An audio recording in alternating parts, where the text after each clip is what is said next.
Josette, quand vous voulez, vous pouvez activer votre micro et on peut commencer. Bonjour à tous et à toutes. Merci de nous rejoindre de si bon matin pour partager ce qui constitue pour l'Observatoire Santé-Innovation de l'Institut Sapiens les priorités de la mandature présidentielle et législative qui va débuter, bien sûr, concernant la santé. L'Institut Sapiens a pour objectif de peser sur le débat économique et social sans être partisan et en totale indépendance. L'Observatoire Santé et Innovation, comme son nom l'indique, promeut l'innovation et la transformation en santé, en proposant des actions notamment publiques pour leur émergence et leur déploiement. Il fête ses 17 mois en publiant une série de notes pour alimenter le débat de ce début de quinquennat qui a promis une grande concertation sur les sujets de santé. Nous avons choisi ce matin de vous en présenter quelques-uns, à savoir, avec Vincent Diebold et Raphaël Radan, développer le progrès médical par l'innovation, avec Isabelle Rion, Stéphanie Hervier et Guy Valencien, faciliter l'accès aux soins par un nouveau partage des responsabilités, avec Isabella Demany, prendre soin de la santé mentale, et je clôturerai par développer une politique efficace en prévention. Je vous souhaite une bonne matinale avec nous.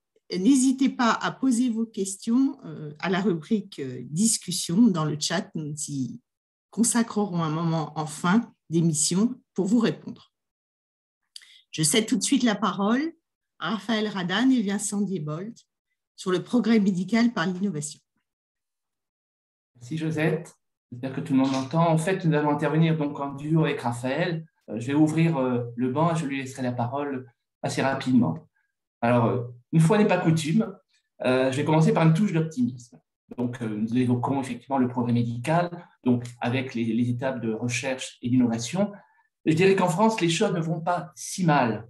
D'abord, il faut constater, et je fais référence je l'ai encore consulté ce matin, au baromètre de la recherche médicale qui a été publié par la Fondation de l'Avenir en mars 2022, donc il y a à peine quelques semaines, et d'où il ressort en fait que la santé est la seconde préoccupation après le pouvoir d'achat, mais avant les questions climatiques et environnementales des Français.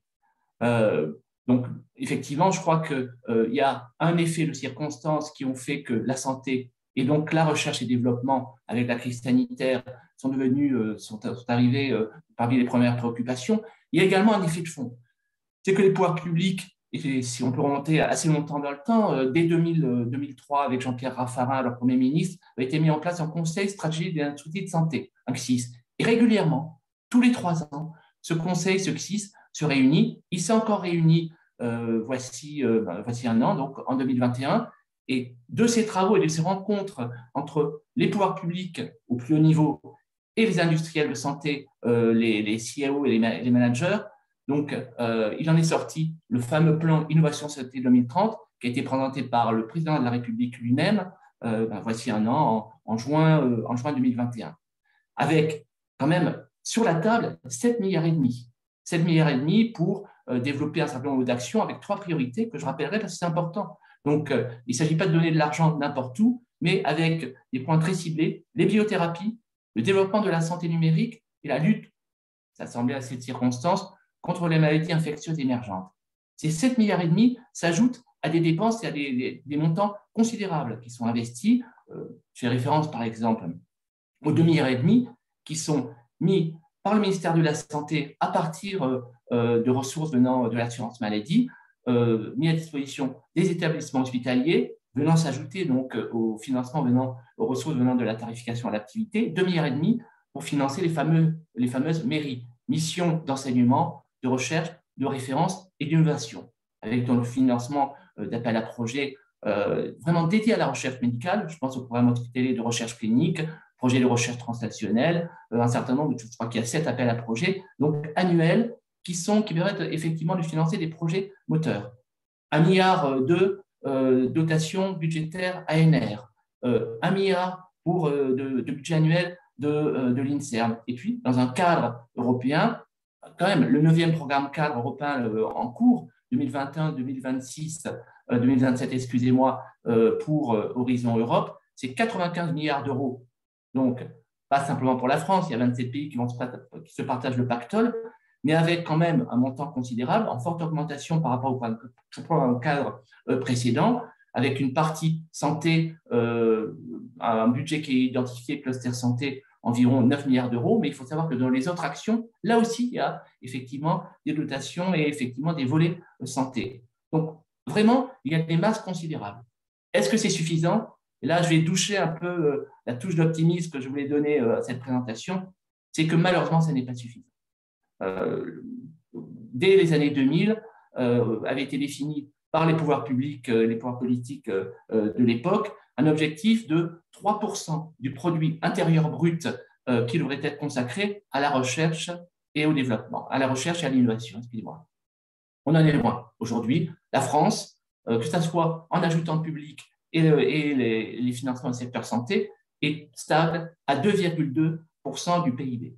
À mettre en comparaison avec les 3% atteints par l'Allemagne, dépassés par l'Autriche, par la Finlande, et sans parler, bien entendu, des près de 6%, 5,7% pour la Corée du Sud.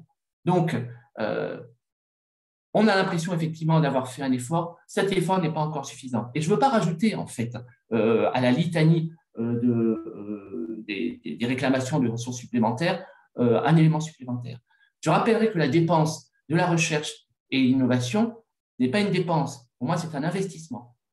L'effet multiplicateur, dont Keynes s'était fait le chantre, en fait, est décuplé dans tout ce qui est recherche et dépenses en santé, avec effectivement donc, le développement de l'innovation, avec effectivement l'élément incitatif pour les entreprises pour effectivement investir et développer effectivement tout ce qui est la recherche et l'innovation. Donc de ce point de vue-là, encore une fois, avant de laisser la parole à Raphaël, c'est une incitation pour dépenser plus, en sachant que c'est une dépense qui est faite à bon escient et qui va rapporter plus et qui va effectivement permettre à la France, peut-être, et je l'espère, de rattraper ses voisins européens, sans parler effectivement des autres concurrents au niveau international.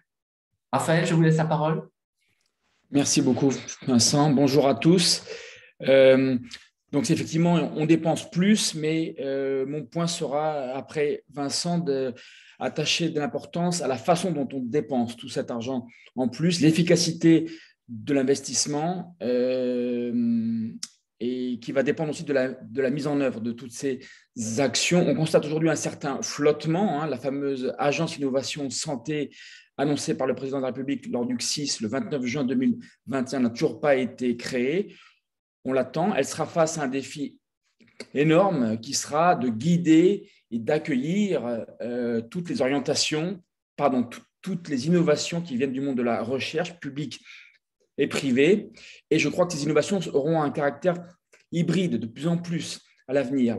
Il y aura bien sûr des innovations qui sont des molécules nouvelles, de la biologie, des nouveaux dispositifs médicaux, mais aussi de plus en plus des innovations hybrides qui seront des couples entre une molécule et des services, ou une molécule et un dispositif, entre un dispositif et des services, sans parler de la santé digitale et numérique qui, elle aussi, sera à l'origine d'une vague importante d'innovation. La future agence d'innovation santé devra être très agile et évaluer des innovations de plus en plus complexes et hybrides. On note quand même, pour avoir une note plus positive, que des choses avancent avec des appels d'offres et des appels à manifestation d'intérêt qui se lancent avec un travail énorme qui est produit. Au-delà de ce premier aspect, l'impact de l'investissement en recherche sera limité si on ne lève pas des blocages institutionnels dans le monde de la recherche. D'abord, il faut donner de la visibilité aux entreprises qui, quand elles ont une innovation à apporter sur le marché, sont un peu perdues dans le labyrinthe administratif, le labyrinthe des aides nationales, européennes, plan innovation 2030, plan de relance, PIA, API, Ségur numérique, fonds européens qui eux-mêmes sont très divers. Bien des entreprises sont totalement perdues et donc il faudra que la future agence innovation santé à nouveau les aide et les guide. Il faudra aussi donner de la visibilité budgétaire avec une loi qui donne de la visibilité sur les moyens accordés à la recherche et à la santé sur les 5 ans à venir. C'est, vous le savez, une mesure qui est très réclamée par l'ensemble des acteurs de la santé.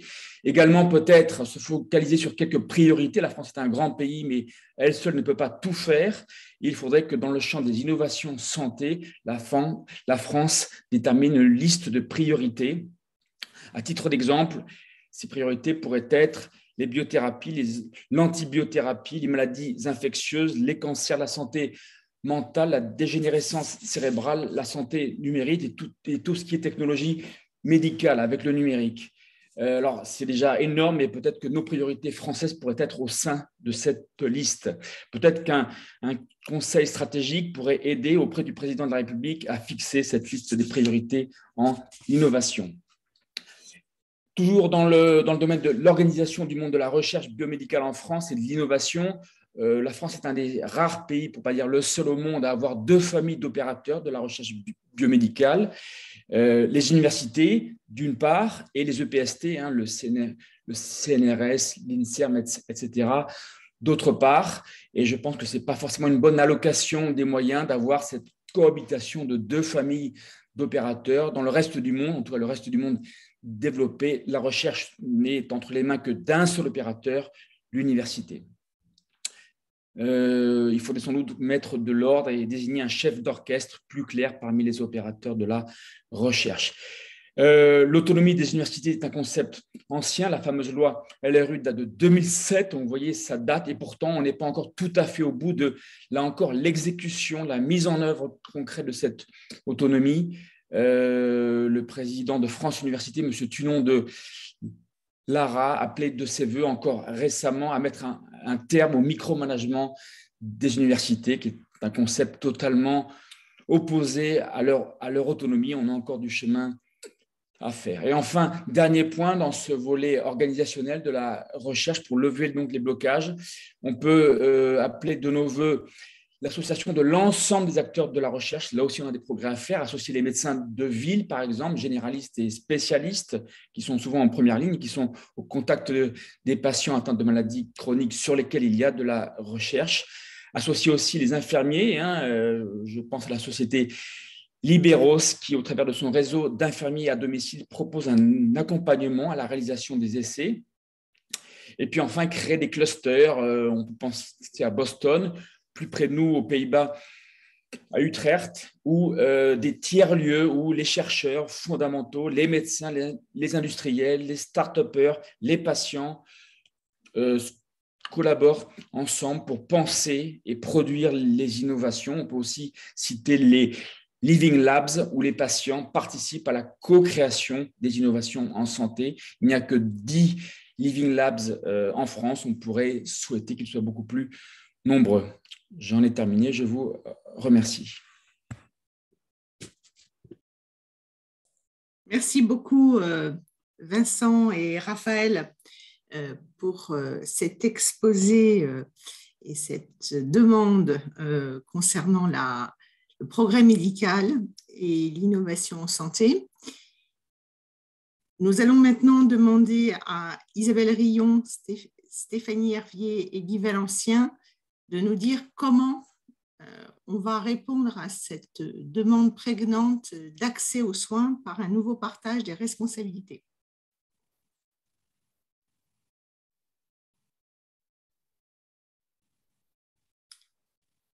Qui prend la parole en premier?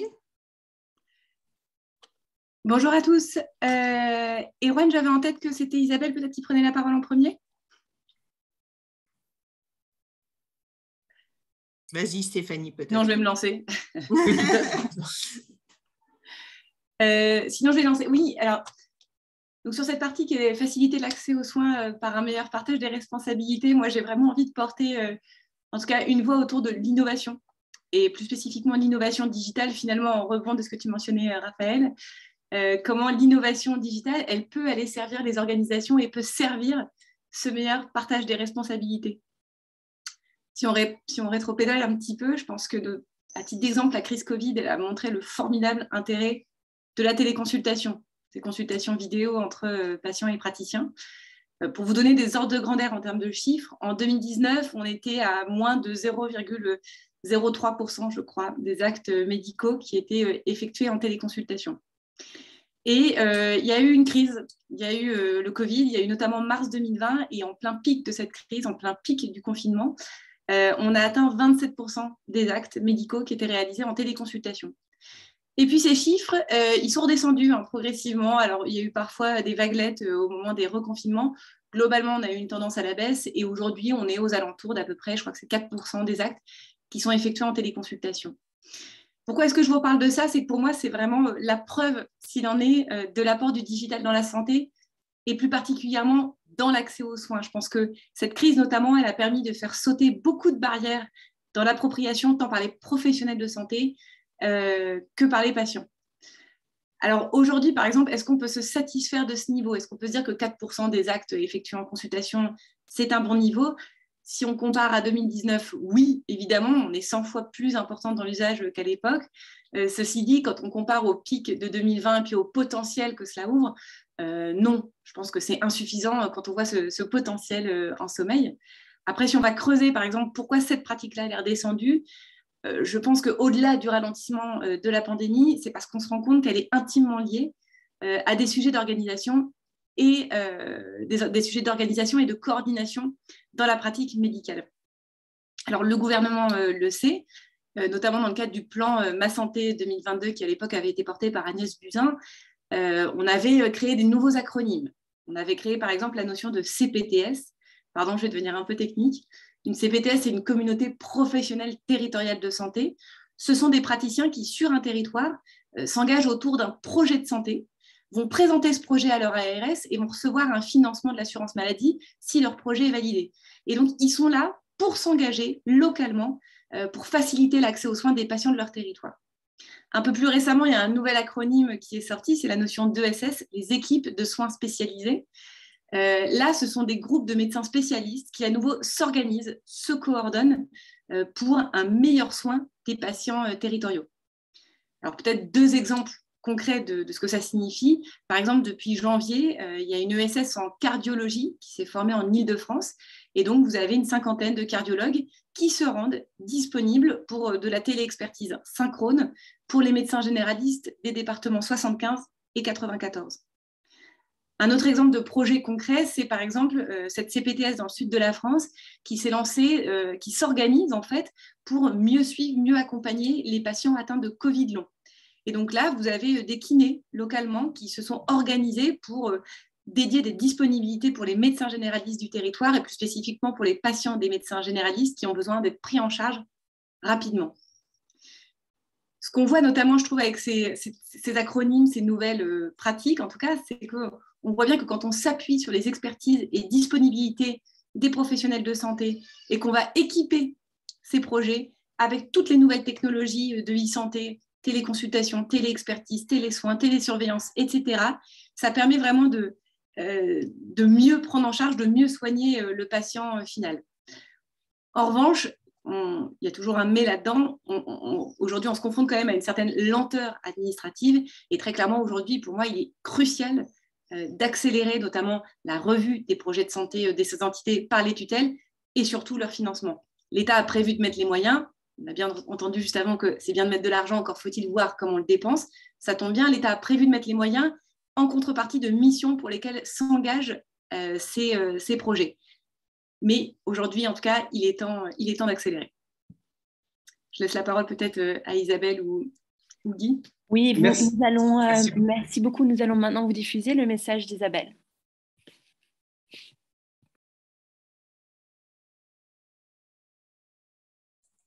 Nous n'avons malheureusement pas le son.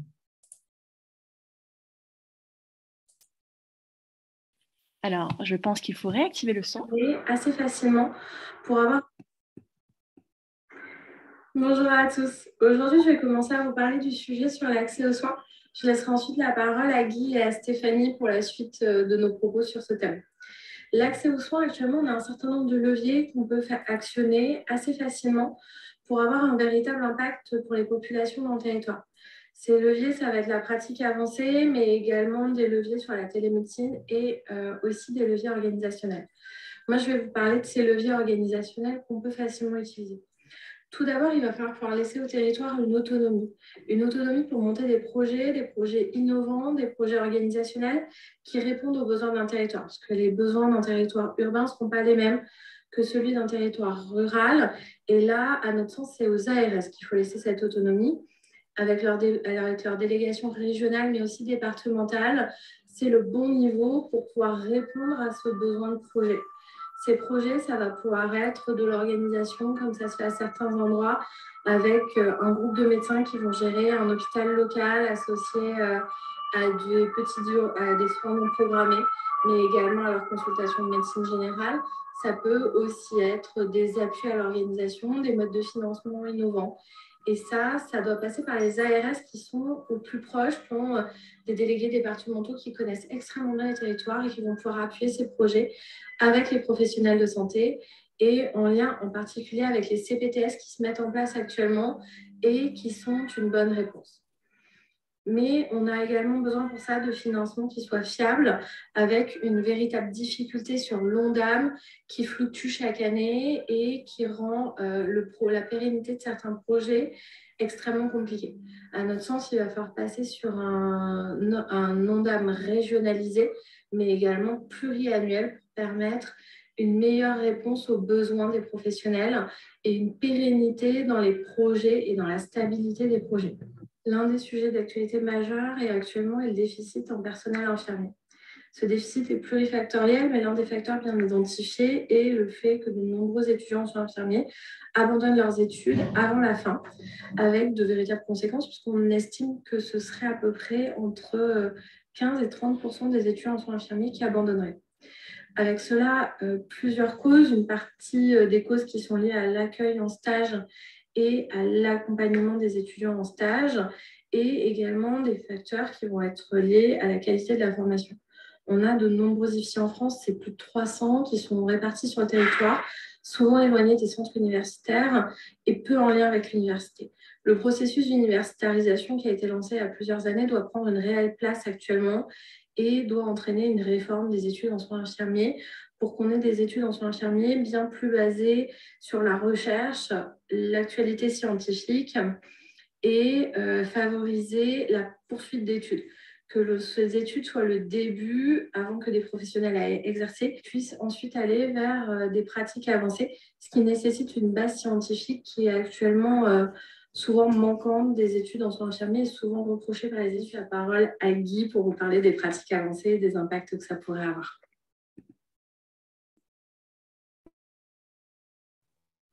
Oui, bonjour, vous m'entendez? Oui. Est-ce que vous m'entendez? Très bien, Guy. Très bien. Oui, oui, très bien. Alors, je poursuis. Quand on regarde, je vais peut-être fâcher certains, mais si on regarde demain, quelle sera la place et le rôle du médecin dans un univers sanitaire en plein bouleversement, sous la pression incroyable de l'intelligence artificielle sous toutes ses formes et sous la montée en puissance des professions dites non médicales, j'entends les pharmaciens, les infirmiers, les kinés, autres. Quand on regarde en ce qui concerne l'intelligence artificielle, deux exemples. Coimbra, l'université de Coimbra vient de développer Body Interact, un système d'apprentissage de la médecine extraordinairement efficace sur des mannequins avec des cas cliniques incroyables que l'on peut répéter autant de fois que l'on veut, alors que de mon temps, quand il y avait un cas extrêmement rare, le patron amenait tout le service pour expliquer qu'il avait vu ça une fois dans sa vie. Aujourd'hui, on pourra le répéter 10 fois, 100 fois, et on pourra implémenter comme ça plein de données qui permettront de nous aider, que la machine nous aidera à faire le diagnostic, allant nous proposer parfois des hypothèses auxquelles nous ne pensons pas. Il faut bien être très conscient de cette puissance numérique qui s'annonce de plus en plus efficace. Le deuxième point, et par exemple, avant d'en finir, j'ai vu en Pologne, Haibo fait une application qui ressemble un peu à un iPhone comme cela, avec une petite languette qui vous permet de regarder à la travers de la bouche et vous faire le diagnostic de la gorge. On change la petite et on y met à la place un petit cône qui vous permet de regarder l'oreille et de voir ce qui se passe. On peut ensuite rajouter une capsule et vous faites vous pouvez ausculter le cœur et les poumons. et en plus, vous avez les symptômes, les antécédents, et vous aboutissez avec l'intelligence artificielle qui est dedans à des hypothèses diagnostiques. Donc, le diagnostic va devenir, pardonnez-moi, de plus en plus facile.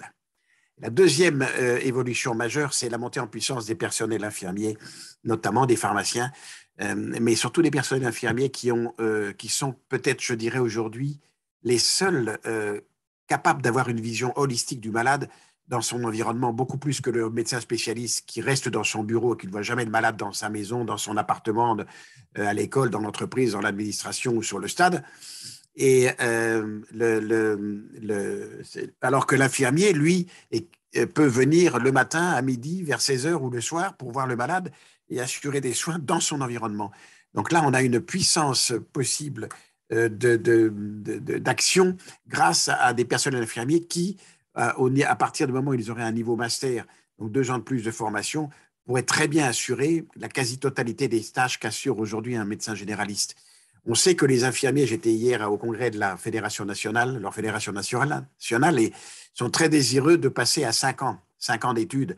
Et en 5 ans, avec les moyens de la simulation, les moyens numériques, nous pouvons très bien former des professionnels de grande qualité. On fermera peut-être demain des ingénieurs opérateurs qui interviendront sur les robots que nous avons déjà en main, sachant qu'ils seront validés pour une intervention donnée dans un cadre bien précis, un peu comme les pilotes de ligne. Contrairement au chirurgien que je suis, qui à la limite pourrait tout faire encore aujourd'hui, ce qui n'est plus, je dirais, vraiment sensé. Nous avons besoin de nous spécialiser. Donc, quand on regarde toutes ces évolutions, autant le médecin spécialiste probablement restera parce que dans le travail de la recherche, du développement des technologies et de la mise au point des traitements, il sera utile. Mais que va faire le généraliste? C'est la vraie question qu'il faut se poser. Car entre la montée en puissance de ces infirmiers et les spécialistes, le tout relié par, comme nous l'a dit Stéphanie, par télémédecine, où se situera la place du médecin? Alors on me dit, il va devenir le coordinateur. Mais faut-il faire 10 ans d'études pour coordonner une équipe? C'est médicalement et économiquement absurde. Donc, que va devenir le généraliste? Probablement, il va disparaître en termes de généraliste et il faudra former beaucoup plus ou reformer les généralistes aujourd'hui à de la médecine générale du vieux, donc de la gériatrie, de la médecine générale du jeune, donc de la pédiatrie, de la médecine générale de la femme, de la gynécologie médicale et pas uniquement de l'obstétrique, de la gynécologie médicale, et puis des pathologies de l'homme, parce qu'on ne s'occupe pas des mecs. On s'occupe beaucoup des femmes, mais on ne s'occupe pas des mecs. Je revendique qu'on s'occupe des hommes et qu'on développe beaucoup plus l'andrologie. Donc, avec ces 4 spécialités, je dirais, générales, on ne voit pas ce que fera le médecin généraliste tel qu'on le connaît aujourd'hui. Les certificats de décès, les certificats d'arrêt de travail, les certificats d'aptitude au sport, les prescriptions, les diagnostics de pathologies bénignes, les prescriptions de thérapie de pathologies bénignes et aiguës et le suivi des pathologies chroniques peut très bien être fait par des infirmiers reliés aux autres spécialistes qui travailleront ensemble. Donc, je me pose cette question-là. Il faut oser la poser. Je n'ai pas dit que j'avais raison. Je dis simplement que nous ne pouvons pas ne pas nous poser la question du devenir du médecin généraliste demain dans le monde qui s'ouvre.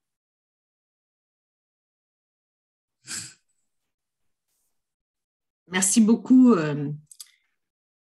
Guy, de ce témoignage. Merci à Stéphanie et à Isabelle.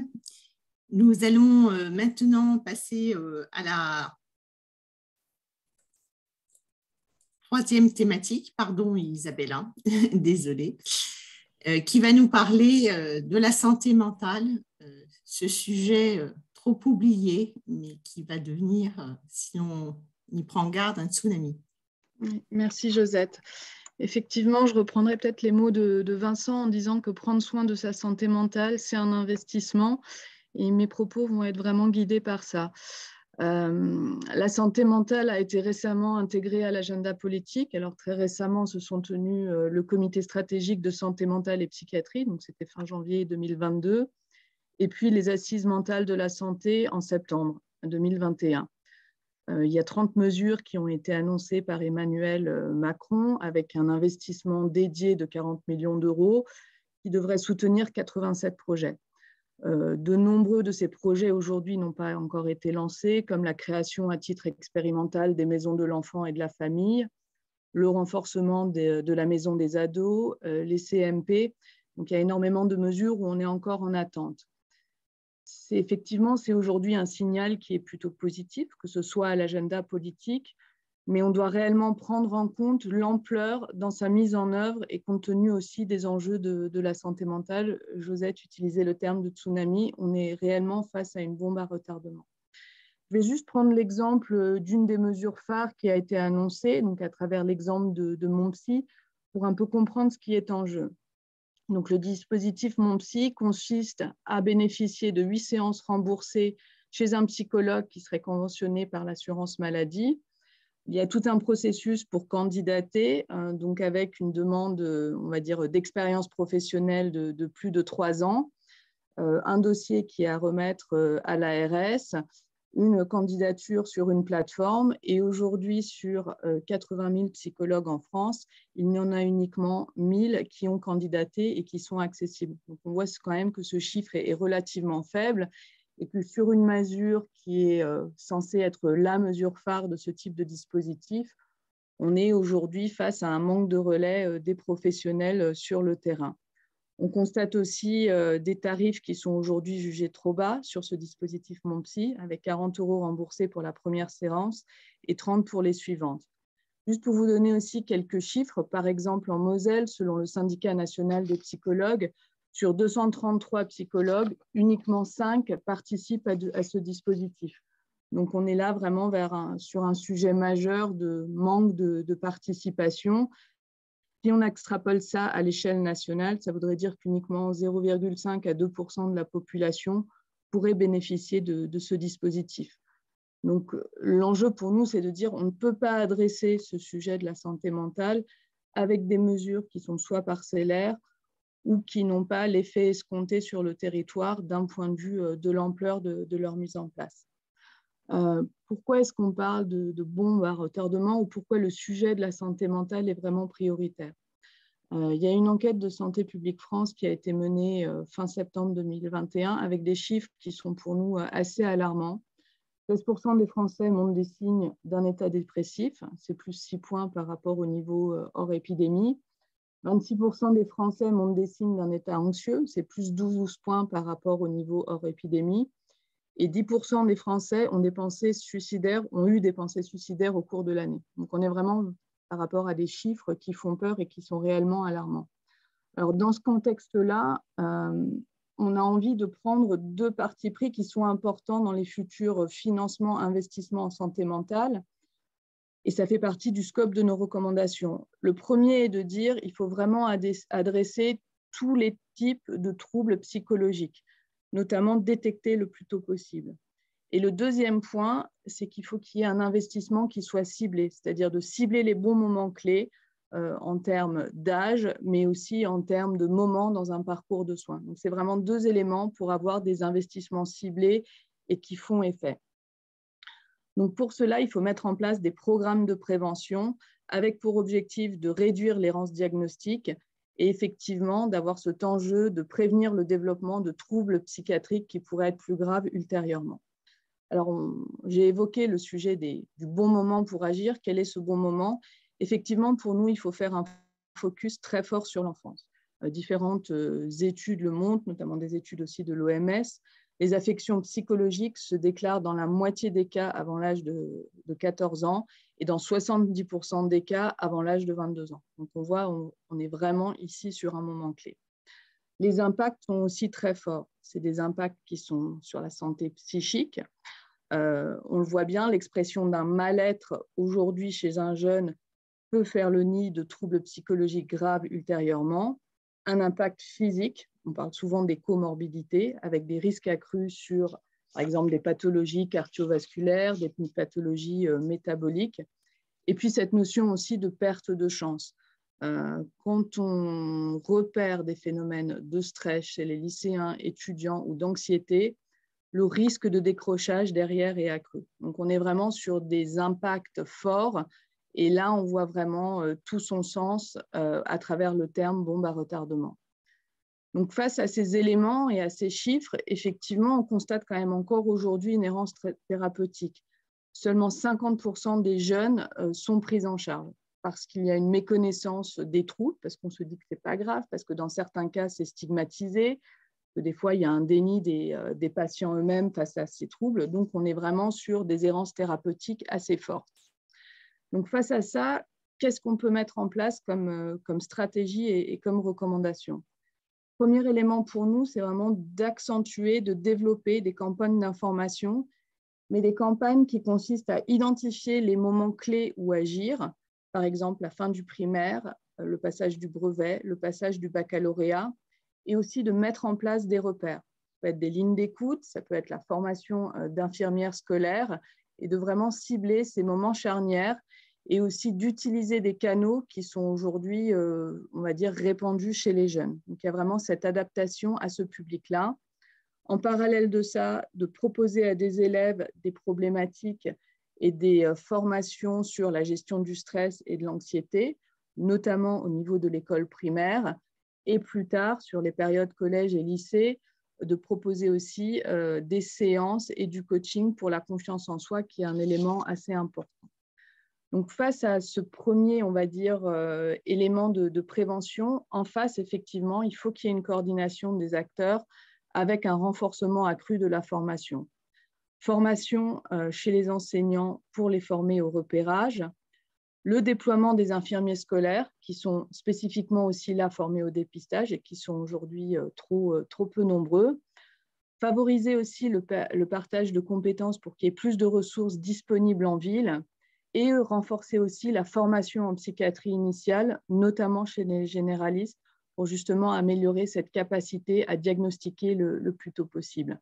Et je rajouterai en toile de fond, et c'est vraiment important, d'utiliser aussi aujourd'hui les nombreux outils digitaux qui existent pour aider les jeunes au repérage et à des pré-diagnostics. Donc là, on est vraiment sur on va dire une première étape initiale de prévention. Pour que ça marche, en face, il faut qu'il y ait un investissement fort dans le domaine de l'innovation.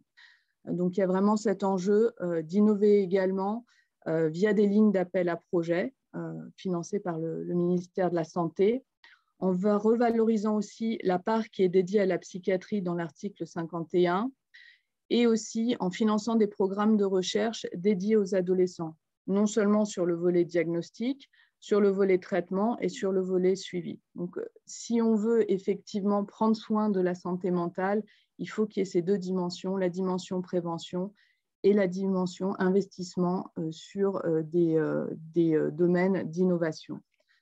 Et pour clore ces deux éléments, donc ces deux binômes, il est aussi essentiel de mener des programmes à la fois d'évaluation des solutions du numérique qui vont sortir, de les cartographier à l'échelle nationale, voire européenne, et de les mettre à disposition de manière très large sur le territoire, aussi bien au niveau des professionnels et, quand c'est possible, au niveau des particuliers. Et c'est en faisant on va dire, en mettant ensemble ces trois briques qu'on arrivera véritablement à prendre soin de sa santé mentale. Tout ça peut paraître comme des coûts encore plus importants à mettre en œuvre, et je rebondirai sur ce que j'ai dit en introduction. Il faut aussi le voir comme des investissements, et comme des investissements qui sont vraiment porteurs d'externalités positives, à la fois d'un point de vue développement économique, d'un point de vue bien-être au travail, développement à la fois des jeunes et puis porteur de sens pour eux. Donc c'est vraiment un sujet fondamental qui doit rester au cœur de l'agenda politique. Voilà, et je passe la main à Josette pour la dernière intervention. Merci beaucoup Isabelle pour toutes ces propositions sur un sujet majeur. Je vais terminer nos propositions par un sujet dont tout le monde parle, mais sur lequel il faudrait maintenant agir, qui est celui de la prévention. Alors bien sûr, la crise sanitaire nous a fait toucher du doigt, je dirais enfin, l'importance de passer du tout curatif à plus de préventif, parce que malheureusement, contre une maladie infectieuse qu'on ne connaissait pas avant, le seul rempart, c'est la prévention, avant que l'on trouve d'autres moyens. Pourtant, les fléaux de notre société qui nécessitaient un investissement sur la prévention étaient antérieures et ont été aggravées par cette crise sanitaire.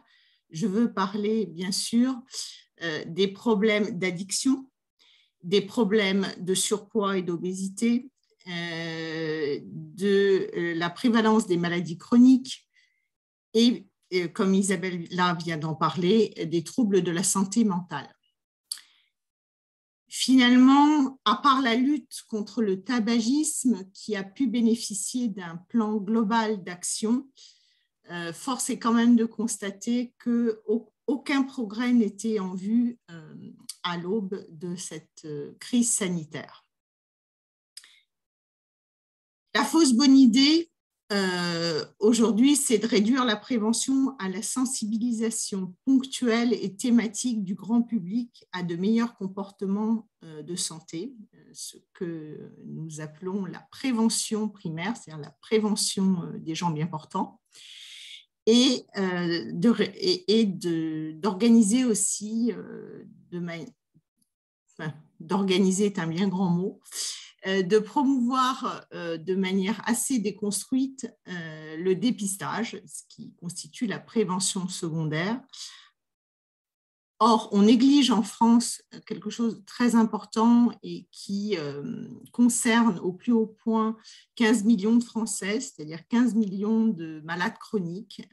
C'est l'évolution de l'attitude, des comportements, à la fois des personnes malades, mais aussi de leurs soignants, pour mieux prendre en charge ces maladies qui durent toute la vie. Il s'agit de la prévention tertiaire.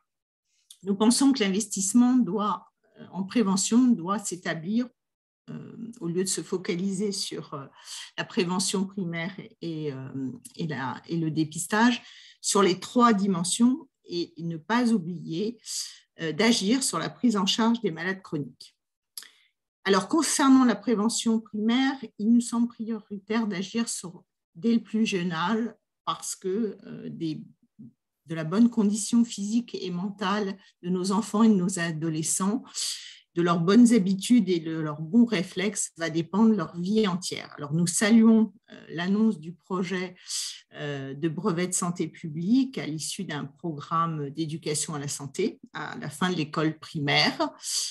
Nous souhaitons qu'il soit complété par l'organisation d'ateliers familiaux d'éducation à la santé qui pourraient être organisés par les collectivités locales, les établissements scolaires ou les caisses primaires d'assurance maladie, parce que de précédentes expérimentations, notamment dans le domaine de la nutrition, ont montré l'importance et l'effet concret de l'émulation entre enfants et parents pour acquérir de bons réflexes et de bonnes habitudes.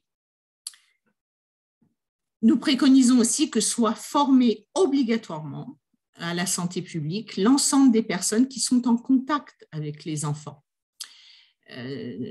On sait combien l'exemplarité, la répétition sont importantes pour acquérir de nouvelles habitudes. On veut parler par là, bien sûr, des travailleurs sociaux, des assistantes maternelles, des enseignants, des moniteurs sportifs, des éducateurs. Concernant la prévention secondaire, nous sommes favorables à ces bilans de santé annoncés aux âges clés du parcours de vie entre 25 et 70 ans.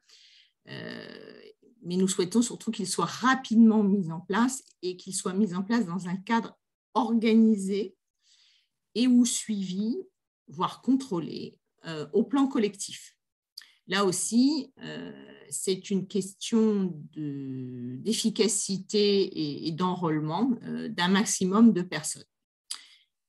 Nous voulons dire par là que ce soit organisé, suivi, voire contrôlé dans les établissements des étudiants ou des apprentis, dans les entreprises et pour les plus petites d'entre elles au sein des branches professionnelles qui jouent déjà un grand rôle dans la mise en place d'actions de prévention ciblées pour leurs activités, sans oublier bien sûr Pôle emploi et les caisses de retraite. Aussi, nous préconisons que le conseil, le CSE, soit en charge dans les entreprises de suivre et d'évaluer la promotion et l'organisation de ces bilans, que la prévention et la santé fassent partie intégrante des critères RSE des entreprises et que leur contribution à la prévention soit comptée dans ces critères, qu'au moment du départ à la retraite, en sus du bilan, au moment de l'ouverture des droits, l'on met en place aussi une formation sur la prévention du mauvais vieillissement pour ces personnes qui vont changer d'habitude de vie de manière radicale, qui pour certains vont basculer mentalement, peuvent basculer aussi mentalement avec difficulté et vont changer leurs activités physiques, pas toujours dans le bon sens. Alors, il appartient à l'État de fixer les grandes règles et d'organiser tant au plan opérationnel que financier ces opérations de prévention primaire et de prévention secondaire, essentiellement de dépistage. Et comme on s'adresse au plus grand nombre, il faut s'appuyer au maximum sur les ressources collectives directes, les cotisations sociales ou indirectes, en mettant en place des aides et des avantages fiscaux, notamment pour inciter, comme nous l'avons dit, les entreprises, les branches à agir. Venons-en maintenant à la prévention tertiaire. Quelque chose est prévu, mais qui n'est pas souvent cité, c'est le développement de la rémunération forfaitaire des professionnels de santé pour le suivi des parcours de soins des personnes en affection de longue durée, c'est-à-dire les plus graves des malades chroniques. Il faut l'accélérer. Il faut l'accélérer et notamment par le suivi et la mise en place de la télésurveillance. Ceci passe par la mise en place de nouvelles technologies pour faire cela de manière économiquement efficace à distance et par la mise en place d'une subsidiarité entre professionnels de santé. Guy nous a largement exposé l'intérêt de la délégation de responsabilité entre soignants et aussi de la délégation de tâches entre soignants et intelligence artificielle. Cela passe aussi par la mise en place d'actions d'éducation thérapeutique du patient qui est quelque chose qui est quand même très peu mis en place en France. Ça se fera comment? Mais ça se fera par la formation des professionnels de santé, mais aussi par des incitations financières forfaitaires significatives. Qu'est-ce qu'on entend par forfait? C'est les paniers de soins de prévention tertiaire qui sont donc tarifés sous forme forfaitaire et il faut qu'ils soient rapidement déployés sur la plupart des pathologies chroniques aujourd'hui. Il n'existe concrètement dans la vraie vie que sur une seule et l'on parle depuis, je crois, 3 lois de financement de la sécurité sociale et je crois qu'on va achever l'année sans que ça soit mis en place comme c'était prévu dans la loi de financement de la sécurité sociale 2022 pour les diabétiques. Pourquoi ce n'est pas mis en place? Ce n'est pas très difficile à le comprendre, c'est que l'assurance maladie n'a pas les moyens. Elle doit résorber ses déficits et on s'abstrait de mettre en place le financement dual à la française, c'est-à-dire la complémentarité entre l'assurance maladie obligatoire et les complémentaires santé, comme ça existe sur le financement des soins, pour mettre en place ce suivi. C'est dommage de se priver de cette ressource et de cette capacité pour gérer ce tournant. Nous pensons que c'est beaucoup plus efficace et beaucoup plus important pour la population que d'annoncer que les complémentaires santé vont rembourser à 100% l'orthodontie. Au-delà de cela, 3 types de mesures transversales pour favoriser la prévention. Le premier, c'est de remplacer le principe de précaution par un principe de prévention. Alors, ça peut paraître symbolique, mais ce n'est pas la même chose. Le principe de précaution, il évite le principe de prévention, il agit. Et il agit en évaluant, en anticipant et en gérant le risque, et non pas en se cachant la tête dans le sable. Il faut ensuite faciliter l'utilisation des données de santé pour les besoins de recherche et d'épidémiologie, mais aussi pour pouvoir mettre en place plus facilement des actions ciblées. Aujourd'hui, faire de la prévention ciblée, c'est un parcours d'obstacles. Et la première mesure à prendre, c'est de rendre légitime au sens du règlement de la protection des données, par principe, les actions de prévention en santé. Il faut bien sûr s'appuyer sur la e-santé et la télémédecine, et nous préconisons pour cela que Mon Espace Santé devienne le réflexe santé des Français. Et pour cela, par exemple, une mesure simple, c'est aujourd'hui beaucoup de Français utilisent amélie.fr. Voilà, il y a eu beaucoup d'efforts de communication et d'enrichissement de cet espace pour que ça devienne un réflexe. Eh bien, passons le réflexe côté Mon Espace Santé, par exemple. Il faudrait passer par Mon Espace Santé pour aller sur amélie.fr. Voilà, et comme ça, les Français, de plus en plus, iraient dans Mon Espace Santé, où il est prévu le référencement d'applications d'auto-suivi, d'autodépistage, d'alerte, bien sûr, le dossier médical personnel, et voilà, que les Français prendraient l'habitude d'enrichir. Nous allons, je pense, passer aux questions que je vois arriver dans le chat. Erwan, je te laisse les distribuer. Merci beaucoup, Josette, pour les quelques minutes qui nous restent. Effectivement, posez-vous toutes vos questions dans le chat. On a quelques questions qui arrivent. Premièrement, première question d'Alexandre Elibert, qui, je pense, s'adresse à Vincent et Raphaël. Bonjour, quand on parle des enjeux, ne doit-on pas parler des délais d'accès aux médicaments innovants? Il faut en moyenne 497 jours en France pour qu'un nouveau traitement approuvé par l'EMA arrive réellement jusqu'aux patients. Ce délai n'est que de 133 jours en Allemagne et 167 jours au Danemark. Est-ce que ça vous inspire une réaction et comment est-ce qu'on peut faire pour accélérer un peu ce délai? Vincent et Raphaël. Alors, Erwan, si je peux me permettre de prendre la parole, je laisserai bien sûr Raphaël prendre la suite. J'ai un naturel optimiste, donc j'insisterai plutôt sur les efforts qui ont été faits. Je rappellerai d'abord que dans tout ce qui est les différentes étapes, si vous voulez, d'accès et de développement de l'innovation, il y a d'abord effectivement l'obtention de réaliser des essais. Donc, c'est toutes les étapes d'autorisation à obtenir auprès, bien sûr, de l'ANSM. Et là, des efforts considérables ont été faits. Je donne un exemple, le guichet sur les essais précoces. Il y a également tout ce qui relève de l'ATU. Il y a encore, effectivement, des efforts à faire pour la seconde étape, effectivement, de réalisation des essais cliniques à travers les autorisations, les avis, excusez-moi, favorables à obtenir de la part des CPP. Je sais que la CNRIPH, donc la Commission nationale, réfléchit effectivement à ces délais. Il y a le LEM en a fait également de ses priorités. Donc, effectivement, il y a des efforts à faire. Certains ont déjà été réalisés. Après, effectivement, et ça pondère encore une fois mon optimisme foncier, c'est que par comparaison, effectivement, nous sommes encore un petit peu en retard par rapport à nos voisins. Et effectivement, on intervient toujours dans un contexte concurrentiel. Et plus effectivement, on met du temps à réaliser des essais, moins on aura de temps, effectivement, compte tenu des brevets, pour réaliser la commercialisation et obtenir le retour sur investissement. Donc, effectivement, c'est une perte de chance pour la France par rapport à l'étranger. Après, effectivement, il y a tout ce qui est développé, encore une fois, pour la mise en place de manière anticipée au niveau de la commercialisation. Il y a un certain nombre d'éléments qui ont été faits. Il faut les accélérer, c'est évident. Raphaël, vous voulez le compléter?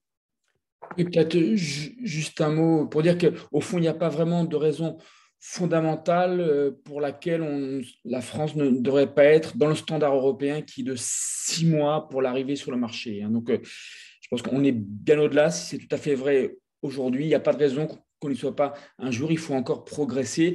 Moi, à titre personnel, je compte pas mal sur la future agence d'innovation santé pour être un peu l'aiguillon de transformation dans le système et pour faire bouger le système. En disant ça, je me rends bien compte qu'on accumule les attentes sur cette agence qui sera petite, quand même, dotée d'une vingtaine de personnes. Donc, voilà. Mais on peut quand même espérer qu'elle joue ce rôle d'aiguillon. Merci. Je peux citer vous savez que cette semaine ou la semaine dernière, je ne sais plus exactement, a été rendu le premier bilan justement de l'accès précoce de ces médicaments. Il y a eu une centaine de demandes d'autorisation d'accès précoce et avec 50% de décisions rendues, qui à 80% des cas ont donné un octroi d'autorisation précoce. Donc, c'est déjà un premier résultat qui est encourageant. Je partage l'optimisme de Vincent. L'optimisme et de rigueur ce matin. Il y a une autre question de Régis qui se pose justement de la question comment est-ce qu'on arrive à cumuler à chaque fois à la fois l'envie d'avoir plus de moyens dans la santé, la nécessité d'avoir plus de moyens dans la santé et aussi la nécessité, comme le souligne l'OCDE, d'être plus performant sur l'existant et donc du coup de rationaliser un petit peu les dépenses existantes. Guy, je crois que c'est un sujet notamment sur la GAPJ qui t'anime et qui te passionne. Je ne sais pas si tu veux réagir ou alors d'autres, que ce soit Stéphanie, Vincent ou Josette. Raphaël, je vous laisse la parole. Guy, peut-être ? Tu peux répéter la question exactement ? La question qu'on a, c'est donc une question de Régis qui se pose la question notamment comment est-ce qu'on fait pour à la fois combiner l'envie d'avoir plus de moyens financiers pour répondre aux différents défis, mais aussi de la nécessité de rationaliser les dépenses existantes. Toi, je sais que la lutte contre la GAPJ, c'est un de tes chevals de bataille. Mais je pense qu'on n'a pas besoin de plus de moyens financiers. On a surtout un gâchis considérable dans ce pays. Si on écoute l'OCDE, qui nous indique que 20% des actes médicaux et infirmiers sont non pertinents, c'est-à-dire qu'on n'a pas à les faire, ils sont inutiles. Sur les 220 milliards de dépenses de biens de consommation médicaux, ça fait 45 milliards. Alors c'est peut-être un peu moins, mais on a des dizaines de milliards que l'on gâche chaque jour. Vous savez que c'est 23 000 tonnes de médicaments non utilisés dans les pharmacies des familles. C'est n'importe quoi, ce pays fait n'importe quoi. Je n'ai personnellement jamais été évalué en 40 ans de chirurgie. C'est une honte. Donc, l'urgence de l'urgence est à l'évaluation, non pas l'évaluation sanction, mais l'évaluation promotion. Et si on se met tous à bien évaluer nos pratiques, on verra qu'on réduira considérablement les dépenses indues et qu'on pourra réinvestir à coût constant, réinvestir dans les innovations dont on parle. C'est pour moi la priorité des priorités. Tant qu'on n'évaluera pas les pratiques médicales, infirmières, kinésie et pharmaceutiques, on n'avancera pas dans ce pays, on continuera à claquer du fric pour rien.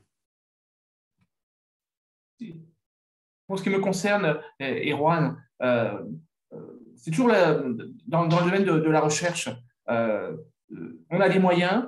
Est-ce qu'il s'agit de faire du saupoudrage, effectivement, pour permettre à toutes les innovations dans tous les domaines, effectivement, de se développer, ou est-ce qu'on doit, effectivement, se focaliser sur un certain nombre de priorités thématiques? Moi, j'aurais tendance à dire que, alors que la France est quand même un petit pays, avec des moyens qui, même reste limité, j'aurais vocation et j'aurais tendance à préconiser la seconde solution. Et donc, effectivement, on s'aperçoit qu'il y a certaines priorités thématiques qu'il faut peut-être privilégier, celles-ci au détriment des autres, mais pas n'importe comment. Effectivement, il y a des conseils d'innovation, il y a peut-être des structures, des instances à mettre en place et qui auraient une vocation, effectivement, à déterminer quelles sont les priorités pour la France pour les années à venir et avec les allocations financières correspondantes. Un exemple, juste une seconde. Si je compare le Danemark à la région Rhône-Alpes, même nombre de population à peu près et surface pas loin d'être identique, en région Rhône-Alpes, 126 hôpitaux publics sont ouverts. Au Danemark, 53, dont uniquement 21 font des urgences. Cherchez l'erreur pour des résultats de santé publique identiques. Donc, on a à redéfinir complètement notre organisation territoriale en matière de soins. C'est en effet un des travaux et un des chantiers qui va nous animer pendant le prochain quinquennat et pour lequel l'OSI sera en tout cas à la pointe. Je vois qu'il est 9h pile. La promesse initiale, vous le savez, c'est de vous laisser justement partir à 9h. Je voulais vous remercier tous les intervenants pour ces propositions extrêmement concrètes et extrêmement claires qui nous permettent en tout cas de tracer un chemin pour le prochain quinquennat. Josette, je te laisse le mot de la fin pour indiquer notamment à nos téléspectateurs s'ils veulent continuer à suivre nos différents travaux de manière quotidienne. Oui, alors n'hésitez pas à vous rendre sur le site de l'Institut Sapiens à la rubrique Observatoire Santé et Innovation. Vous y retrouverez toutes nos publications et vous y retrouvez aussi nos interventions. Voilà, nous lançons donc toutes ces propositions en espérant qu'elles soient vite, surtout vite, sur d'autres thèmes, ça n'a pas l'air d'aller vite, prises en compte, voilà, et notamment qu'elles puissent fructifier dans le cadre de ce grand échange qui nous est proposé. Merci pour votre attention, à très bientôt. Merci à tous. Au revoir.